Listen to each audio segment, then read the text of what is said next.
Pessoal, bem-vindos a mais um InfoMarges em Pauta. É um prazer tê-los aqui conosco no EMARGES. Hoje teremos o informativo 588 do Superior Tribunal de Justiça. Conosco aqui os professores Felipe Cadete e Bernardo Vasconcelos. Tudo bem, professor Felipe? Olá, professor, pessoal de casa. Tudo bem, professor Bernardo? Tudo bem, professor Bruno, professor Felipe, prezados alunos. A primeira rodada, e eu já lembro o pessoal de casa, que nós examinaremos todos os julgamentos retratados neste informativo 588 do STJ na tradicional sistemática de rodadas. Na primeira rodada, começamos com aqueles que nós consideramos os mais relevantes do informativo, e assim vamos passando de rodada em rodada até exaurir todos os precedentes aqui a comentar. Nessa nossa primeira rodada, eu trago um julgamento muito importante do STJ em matéria de IPVA, é um recurso especial repetitivo que definiu alguns aspectos em relação à notificação do sujeito passivo no IPVA e contagem de prazos decadencial e prescricional. Professor Felipe, qual é o assunto da primeira rodada? É um julgado muito importante, professor Gabriel, da segunda sessão, que ele vai analisar, ele vai fazer uma distinção entre planos de saúde abertos e planos de saúde fechados, para definir se vai ter aplicação ou não do CDC. Professor Bernardo, qual é o tema? Eu estou com um julgado também bastante interessante da terceira turma, que vai discutir a possibilidade do condomínio proibir o uso das áreas comuns pelo condômino inadimplente, das taxas condominiais. Bem interessante também o tema.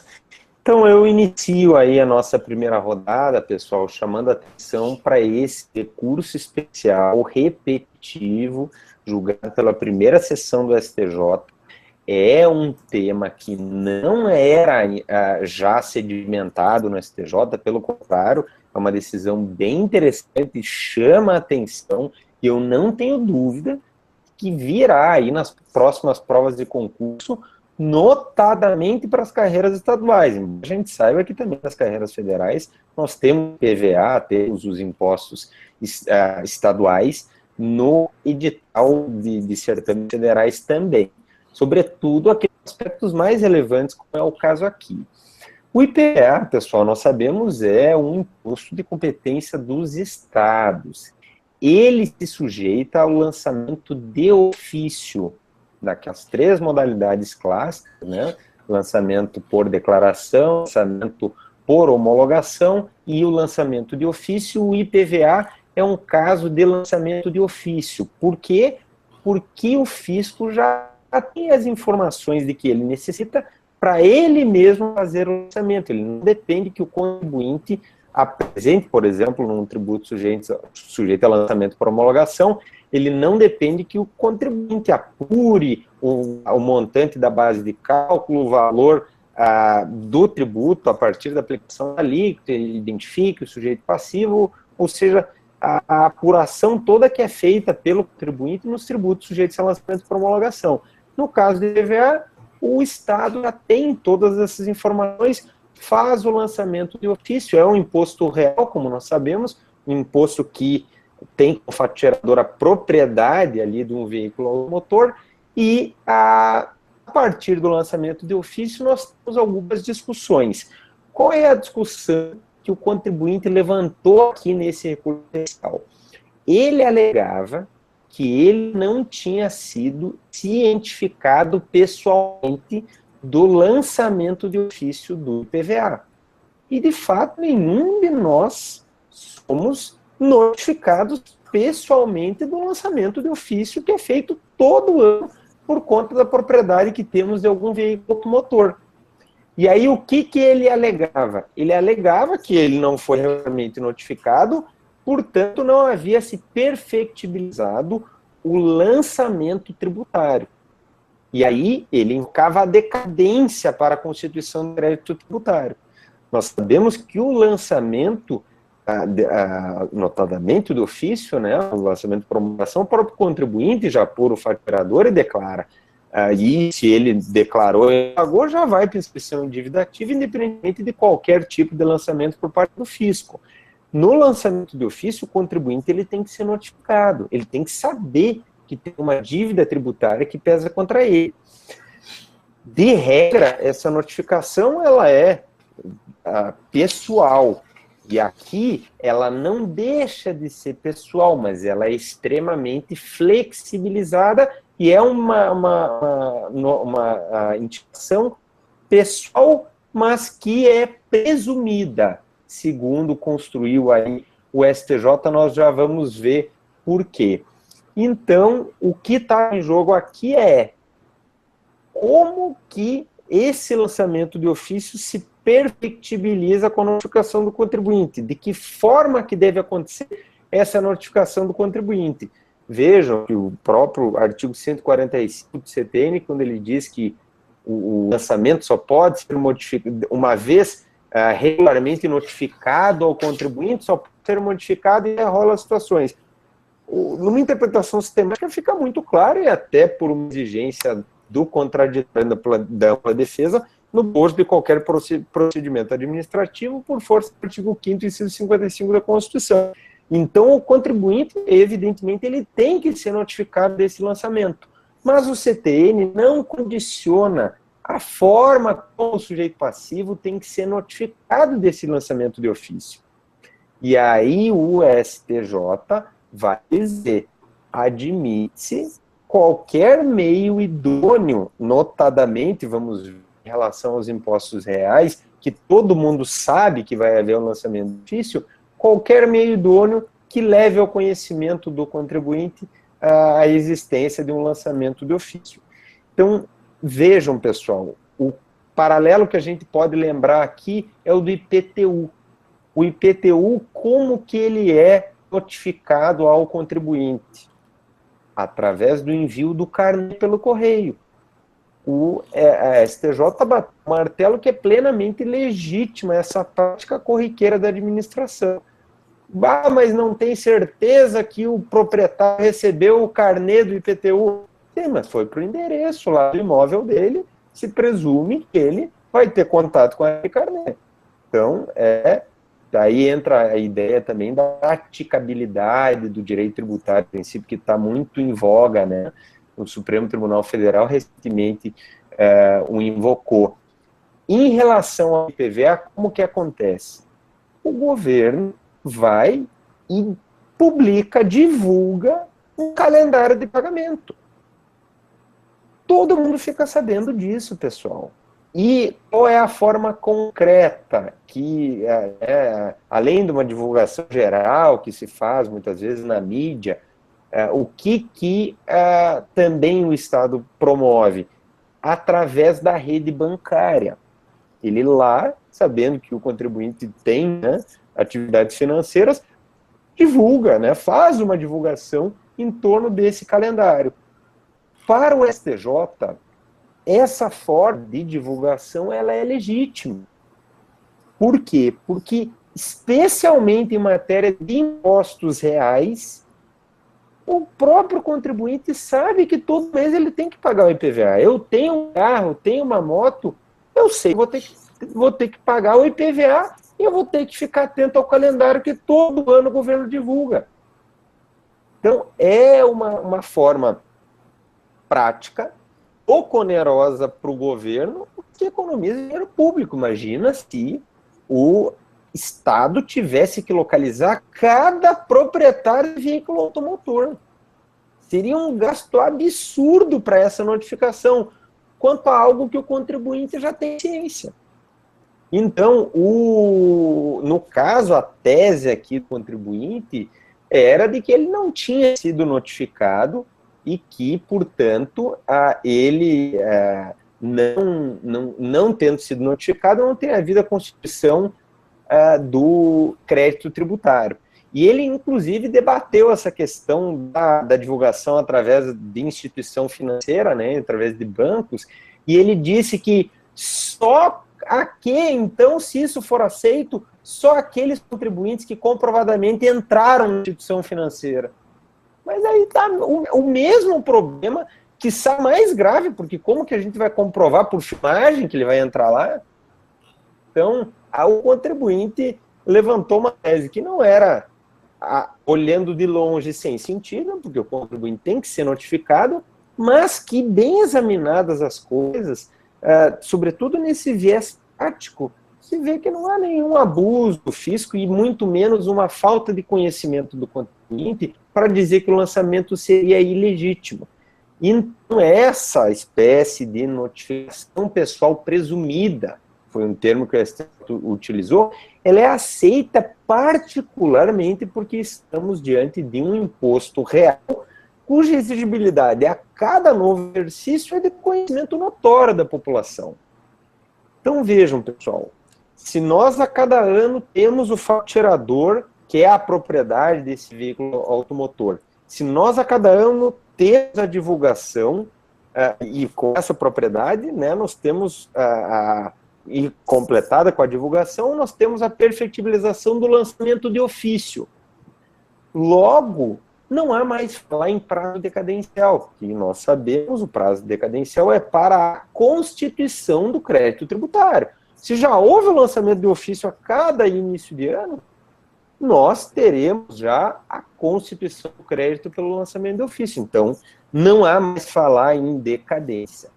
O STJ foi adiante, para já deixar claro, quando se inicia a prescrição da cobrança desse IPVA. E aí o tribunal de origem, que era o TJ do Rio, ele disse que se iniciaria a partir de 1º de janeiro de cada ano, que é o marco temporal do fato gerador do IPVA.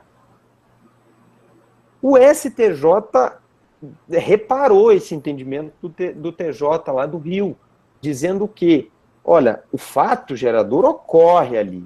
Nós temos o lançamento, e logicamente hoje é tudo a partir dos sistemas que os DETRANs têm, né, das informações do contribuinte, só adotarmos, né, a divulgação do calendário e né, os procedimentos para recolhimento na rede bancária. O que não se pode esquecer? Princípio da accionata. A prescrição ela só pode se iniciar a partir de quando o credor pode exigir a prestação. Quando ela se torna exigível, é que ele tem nascida a sua pretensão. Logo, em 1º de janeiro, o Estado já poderia cobrar o IPVA do contribuinte? Não. Ele só poderia cobrar quando? Depois do vencimento do IPVA. E aí, vejam, nós temos aquele calendário, às vezes, por parcelas, né? Mas há uma data final de vencimento. Se o contribuinte não pagar as parcelas, que muitas vezes tem descontos, né? Por um pagamento antecipado, e tem um marco final. É aquele marco final que vai balizar o prazo prescricional. E o STJ foi bem específico para dizer, não é que se inicia na data de vencimento, se inicia no dia imediatamente subsequente, porque até o vencimento, o credor ainda não pode exigir, porque não há qualquer tipo de mora. Até o vencimento é direito do contribuinte recolher até lá. Então, o STJ deixou isso claro também, é um precedente, como eu disse, extremamente relevante, com pontos interessantíssimos envolvendo aí o IPVA. Eu só queria fazer algumas observações, professor, bem rapidamente. Lembrar que o IPVA, ele não está no CTN, né? Então, na ausência de uma lei complementar que estabelece normas gerais quanto ao fato gerador, contribuinte, etc., os estados têm competência plena para legislar, né? Diferentemente dos tributos que estão no CTN, ou então em leis específicas, exemplo da Lei Complementar 116 para o ISS, enfim. Então, os estados podem legislar à vontade. E outra observação que eu faria é que, a despeito se você ter literalmente, né, que essa notificação pessoal presumida vale para impostos reais, eu acho que o relator aí ele não foi tão técnico, né?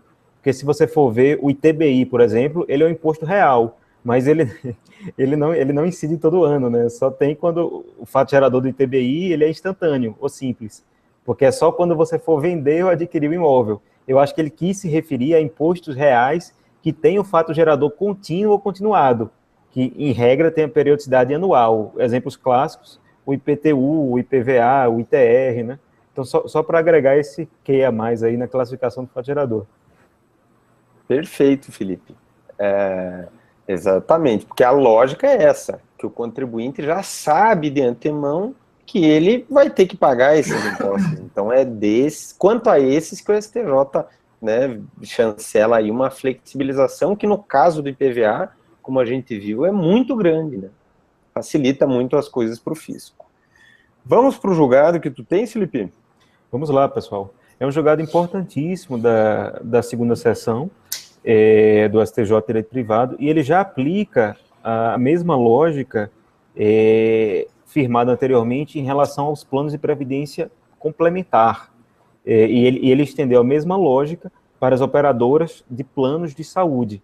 Eu lembro, né, que o gênero Seguridade Social, você tem 3 ramos: a saúde, a assistência e a previdência. Então, tem algum sentido essa analogia que eles fizeram, do que já haviam feito para a previdência, jogaram agora para a questão da saúde, né? Mesmo que elas sejam complementares ou suplementares. E a respeito do tema, eu lembro que o STJ tinha uma súmula que dizia, literalmente, que o CDC, o Código de Defesa do Consumidor, era aplicável à entidade de previdência privada e seus participantes, que era a súmula 321. Essa súmula, ela foi cancelada e ela foi reeditada com uma ressalva sobre o número 627, colocando que o número da súmula atual é 563, onde ele coloca que o CDC é aplicável às entidades abertas de previdência complementar, não incidindo nos contratos previdenciários celebrados com entidades fechadas. Ou seja, essa mesma lógica de fazer uma distinção entre operadoras de plano de saúde abertas e operadoras fechadas, aquelas chamadas como de autogestão, é a mesma lógica. O CDC só vai se aplicar para as operadoras de plano de saúde abertas e não para as fechadas. E qual é a razão disso? A razão disso é muito simples. É porque nas fechadas você não tem um intuito de lucro.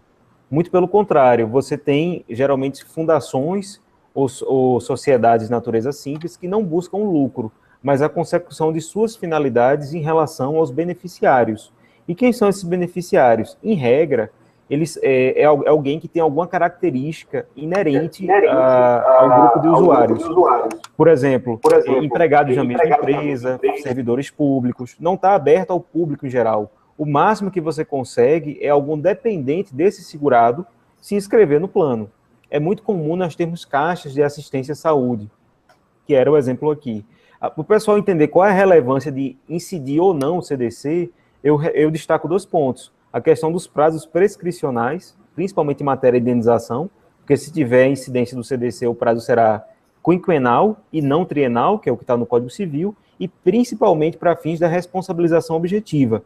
Eu vou dar o exemplo concreto que ensejou esse julgado para que o pessoal guarde.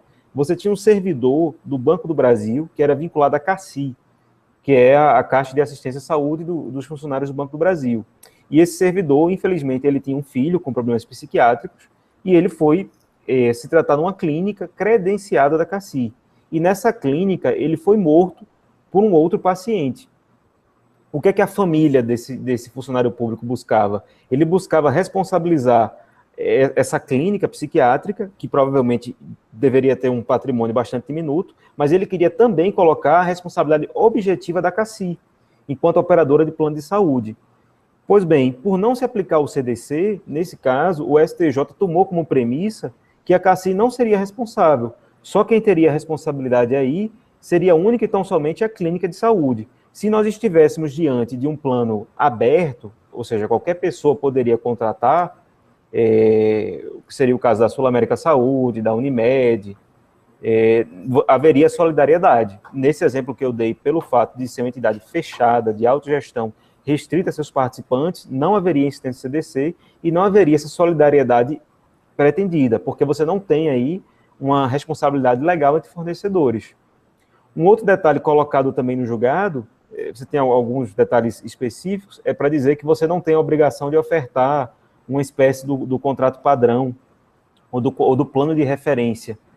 que no caso as entidades abertas seriam obrigadas e aqui não tem. E outro detalhe é que, por não visarem o lucro, essas entidades fechadas ou de autogestão, elas têm um fundo comum, que é de patrimônio, digamos assim, tanto do patrocinador ou do instituidor do plano de saúde, como também dos próprios participantes. É dizer, toda vez que esse fundo ele é superavitário, os próprios participantes desse plano fechado, eles serão beneficiados, porque eles vão ter uma redução de suas mensalidades. Então, o ministro entendeu que você não poderia lesionar toda a coletividade que se utiliza desse plano fechado, né, aplicando as normas do CDC. Você teria uma lógica totalmente diferente aqui. Você não seria um SA, você seria uma fundação, uma sociedade simples, e que não visa lucro. Enfim, são essas as posições. Eu recomendo veementemente que o pessoal de casa leia e guarde a súmula 563, porque a mesma lógica se aplica tanto para a operadora de saúde como para a entidade de previdência complementar. Foi aberta, qualquer pessoa pode entrar, se aplica o CDC, porque esse serviço vai ser ofertado no mercado. É fechado, é de autogestão, é restrito a apenas algumas pessoas com características muito particulares, empregado, servidor público, advogado, aí você não tem a incidência do CDC. É isso, professor Gabriel. Ação, Felipe. Professor Bernardo, temos aí um tema de direito civil, certo? Exatamente, professor Bruno. Aqui, nesse julgado da terceira turma, a questão que se colocava era saber se um condomínio poderia proibir que o condômino inadimplente e seus familiares frequentasse, utilizasse as áreas comuns do condomínio, exemplo da piscina, do salão de jogos, da sauna, salão de festas, enfim. Por que a dúvida, né? Porque, como nós sabemos, o artigo 1336 do Código Civil, ela assevera que é dever do condômino contribuir para as despesas do condomínio na proporção de suas frações ideais. Então, esse dever de contribuição está entre os deveres que o Código Civil lista como do condômino. Então, o STJ se deparou com essa situação. A resposta do STJ, especificamente da terceira turma, foi não. Essa prática seria vedada ao condomínio. E isso, aqui eu vou tentar sistematizar para o pessoal de casa entender melhor. Para isso, ele utilizou 3 fundamentos que poderíamos até considerar como relativamente autônomos.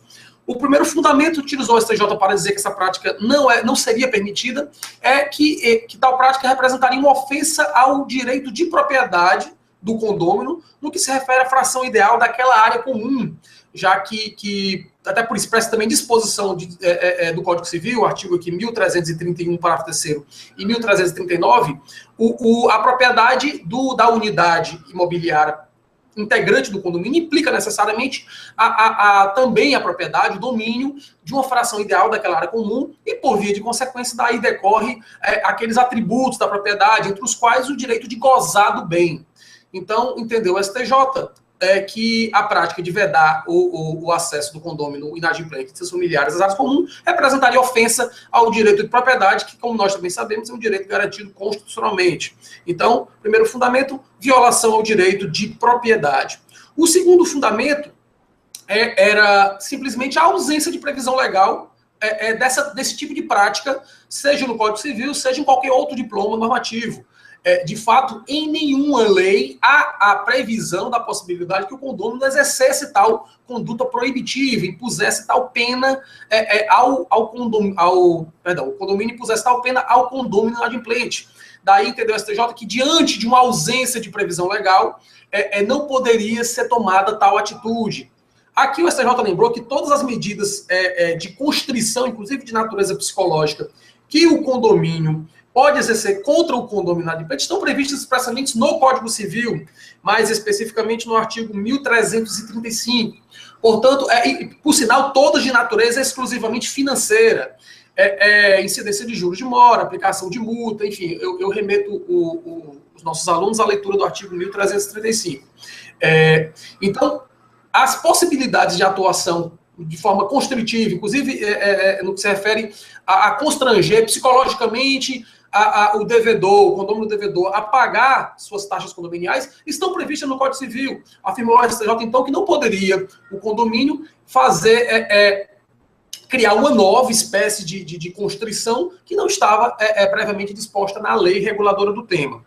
Então, o primeiro fundamento, direito de propriedade. O segundo fundamento, a ausência de autorização legal ou previsão legal para essa prática. E, por fim, o terceiro fundamento invocado pelo STJ para dizer que a prática seria vedada foi que tal proibição representaria, no fim das contas, uma ofensa ao princípio da dignidade da pessoa humana. Isso porque acabaria por gerar, inevitavelmente, um constrangimento do condômino e de seus familiares, aqui imaginemos, inclusive, crianças, idosos, que diante daquela comunidade condominial, diante das pessoas que compartem aquele ambiente de um prédio, por exemplo, um prédio residencial, teriam a sua honra violada, seriam constrangidas moralmente naquele ambiente social por conta dessa proibição, que inevitavelmente ia chegar ao conhecimento dos outros condôminos. Então, essa prática acabaria servindo como um meio de humilhação daquele condômino inadimplente, o que já, conforme reiterada a jurisprudência da CJ, é uma prática que não se admite, porque se entende como violadora do princípio da dignidade da pessoa humana. Ali se estaria violando a dignidade no seu aspecto de imagem social da pessoa, daquele condômino inadimplente. Então, por esses três fundamentos, o STJ disse que a prática seria vedada. Apenas para arrematar e concluir o raciocínio, a Corte lembrou que o condômino já tem meios suficientemente eficazes para cobrar aqueles valores relativos às taxas condominiais não pagas pelo condômino inadimplente. Por exemplo, lembrou o STJ que a lei que rege o bem de família ele exclui a unidade imobiliária em relação, mesmo que residencial e mesmo que único, ou seja, em relação às taxas condominiais, ou seja, uma garantia que existe poucas exceções legais, uma das exceções é justamente a cobrança judicial de valores relativos a taxas condominiais. Então, nessa execução desses valores, o devedor não vai poder invocar a impenhorabilidade do bem de família. Um outro aspecto que o STJ lembrou é o fato que o novo Código de Processo Civil, ele elevou as taxas condominiais, as cotas condominiais, à condição de título executivo extrajudicial, o que não era previsto no Código de 73, ou seja, agora o condomínio poderá ingressar diretamente com a ação de execução para cobrar aqueles valores não pagos no vencimento pelo condômino inadimplente. Antes, eventualmente, teria que se ajuizar uma ação de cobrança ou uma ação monitória, dependendo da situação. Então, eu quis o STJ demonstrar com esses exemplos que o condomínio já dispõe de meios legais eficazes para cobrar, inclusive judicialmente, aquela dívida, motivo pelo que não se justificaria aquela medida vexatória para com o devedor e seus familiares. Então, foi nesse sentido que decidiu o STJ, professor Bruno. Que interessante, né, professor Bernardo, o tema, e aí a gente tem direito civil para toda e qualquer carreira para cobrar, ainda mais um assunto, né, que interessa tanta gente. Hoje em dia os condomínios verticais, né, são a realidade, né, não só nos grandes centros, mas também em cidades pequenas, e eu fico, né, a gente olha muitas vezes a dificuldade que o condomínio tem para cobrar de certos condôminos. Claro, porque o sujeito que está, às vezes, atrapalhado, endividado, com dificuldade financeira, ele não vai deixar de pagar a luz, que vão cortar a luz. Pagar a água, que vão cortar a água. Já o condomínio, se ele deixa de pagar, ele fica morando com o conforto dele em casa, não afeta em nada. Então, por isso que os condomínios sofrem com a inadimplência dos condôminos, né? E isso atrapalha todo o condômino, mas aí imaginem vocês, quando a gente pensa, vendo 2 anos de condomínio, estão cobrando na justiça, mas a justiça é lenta, e ele toda semana fazendo festa lá no salão de festa. Fazendo churrasco lá no deck, né? Fazendo churrasco para os amigos lá. Então, daí que veio a ideia do condomínio de colocar uma regra no estatuto para dizer que ele não poderia. Mas daqui a pouco ia ter condomínio que ia limitar, né, se a gente começar a pensar, poderia limitar o acesso à piscina. Tá lá o sujeito na piscina, não, tu não pode porque tu tá devendo cota condominial. Então, eu quero um constrangimento Claro, e eu concordo perfeitamente com o STJ. Aliás, os argumentos, como tu muito bem colocou, Bernardo, eles, para mim, não deixam dúvida, margem para dúvida. E essa questão da exceção à impenhorabilidade do bem de família é um argumento forte também, né? São vários argumentos fortes aí que se colocam para inibir e, né, não dar essa margem para um condomínio, para um síndico, e a gente sabe que tem síndico de condomínio que manda mais do que presidente da República, né? O jeito lá dentro, Deus me livre, né? Então, é bem interessante, eu colocar diária, que acerta inúmeros condomínios. Isso tem acontecido. Muito. Verdade. Eu só queria fazer algumas observações finais, é que, numa análise crítica, você tem uma intervenção muito grande do Estado dentro dos condomínios edilícios. Isso a gente percebe não só por esse julgado, como também o novo Código Civil, ele limitou a questão da multa de mora nas cotas condominiais por conta do atraso, ele estabeleceu um teto de 2%, era muito comum antes do Código Civil você ter multas de mora altíssimas, de 10%, 15%, 20%, e isso também foi um impacto, né? Há quem diga que isso estimulou a inadimplência, como bem colocado pelo professor Gabriel. E um outro detalhe é que, pela eficácia horizontal entre os direitos fundamentais, antes de você aplicar qualquer sanção que resulte no quíntuplo ou no décuplo, né, da cota condominial, você tem que assegurar o prévio direito de defesa e contraditório, né? E isso tudo que eu falei, além da literalidade e jurisprudência, você tem enunciados do CJF que dizem isso. E um outro detalhe que eu queria colocar é que havia uma discussão doutrinária para saber se a inadimplência condominial realmente geraria essa multa de quíntuplo e essa multa de décuplo, né? Sem que, mesmo que ele fosse, a despeito de não pagar, ele fosse um condomínio que respeitasse os outros deveres, né? Não fizesse barulho, não andasse com animais, não fizesse bagunça, enfim. E o STJ, no informativo 573, colocou que se aplica normalmente. O dever de pagar o condomínio é um dever como qualquer outro. Então, a inadimplência, quanto mais do condomínio, pode gerar essa multa de quíntuplo e de décuplo, né?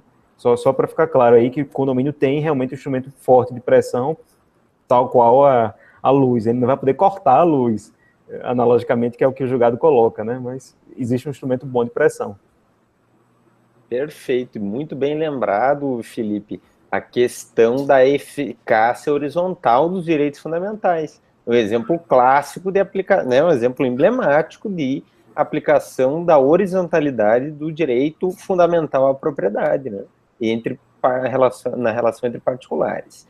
Finalizamos, então, meus caros, a nossa primeira rodada deste informativo 588 do STJ.